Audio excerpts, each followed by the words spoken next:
अस्सलामुअलैकुम मोज़े नाज़रीन, मैं हूं आपका होस्ट खालिद बिलाल। तो सुन रहे सारा फेसबुक ते यूट्यूब चैनल जदीद सोलर सिस्टम। उम्मीद करन कि सारे दोस्त खैरियत नाल होसन ते सोलर दे हवाले नाल ही अच्छी खबर है, क्योंकि सोलर दा रेट मज़ीद कम थी गए और मज़ीद भी इंदे तो इलावा भी फ़िलहाल जी पोजीशन नज़र दी पी है, हाले भी थोड़ी बहुती डाउन वाले पासे भी नज़र दी पी है, क्योंकि मज़ीद भी दसेंदे पैन के हाले भी सोलर दा रेट जड़ना मज़ीद भी कम थी सन। तो ये नहीं हाले मालूमात कन्फर्म के कितने तक आ सकदन। तो फिलहाल पोजीशन है डाउन वाले पास ऐसा ऐसा। तो ये थोड़े ती इमें समय मौके दे रेट भी और बुकिंग रेट भी जेडे मालां दी बुकिंग थी नहीं पी सारे लइए दे विच वो भी थोड़े ती शेयर करने हैं। तो सब तो पहले लॉन्जी हाइमो 6 इस टाइम जेड़ा उनका मौके का रेट है पिया वो है 52.5 रुपये पर वाट और उनका बुकिंग रेट है जेड़ा यानी कि 5 मार्च को माल मिल सी वो है 50 रुपये 50 पैसे पर वाट। और इस तो इलावा बाकी है लॉन्जी हाइमो 5 उनकी भी पोजीशन इवें है कि जेड़ा उनका मौके का रेट है पिया वो है 51 रुपये और जरा उनका बुकिंग रेट है पिया 5 मार्च का वो है 50 रुपये पर वाट। और इस तो इलावा बाकी है लॉन्जी हाइमो 7 वो माल भी सारे लइए दे विच मौजूद है। तो उनका इस टाइम जो रेट चलता पे वो चलता पे 60 रुपये पर वाट। और इनके तो इलावा बाकी है कनेडियन एंड टाइप की पोजीशन इस टाइम जी है वो माल थोड़ा दसेंदे पैन के एंड टाइप का थोड़ा शार्ट है पिया उनका रेट भी हाले बियां नालों ज़रा ज़्यादा खड़े थे।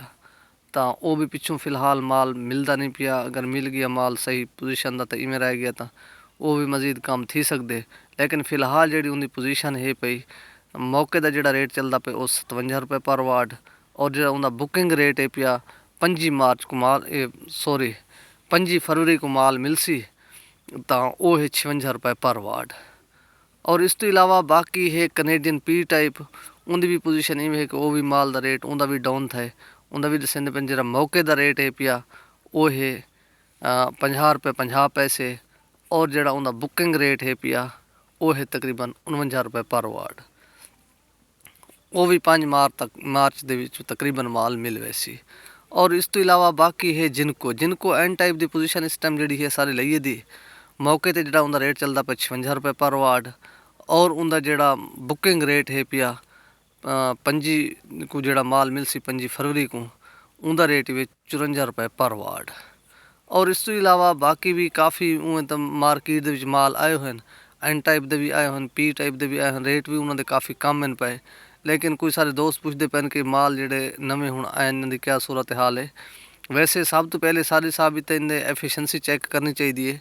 एफिशिएंसी जेडे पैनल की अच्छी एफिशिएंसी हो सी तो उनका उतना रिजल्ट भी अच्छा आंदे, क्योंकि जितनी अच्छी एफिशिएंसी का पैनल हो सी तो वो यानी कि वोल्ट एम्पेयर की भी ताकत होंदी है वो वोल्ट एम्पेयर ड्रॉप नहीं करता उनकी ताकत ज़्यादा होंदी है वो अच्छा रिजल्ट देंगे। तो क्योंकि पहले जोड़े पैनल हैं अज तो जोड़े सब तो पहले जो 550 55 वाला माल आए तो ऊकू तो ईकू जो अजकल आंदा पे बहुत ज़्यादा फर्क है पिया।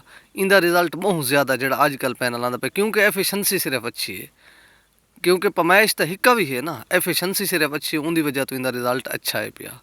तो बाकी भी इंशाल्लाह जी अपडेट हो सी कल की सूरत हाल वो भी थोड़ा दसेसूँ। तो बाकी इन अपना ख्याल करे सो देसो इजाज़त। अल्लाह हाफिज़।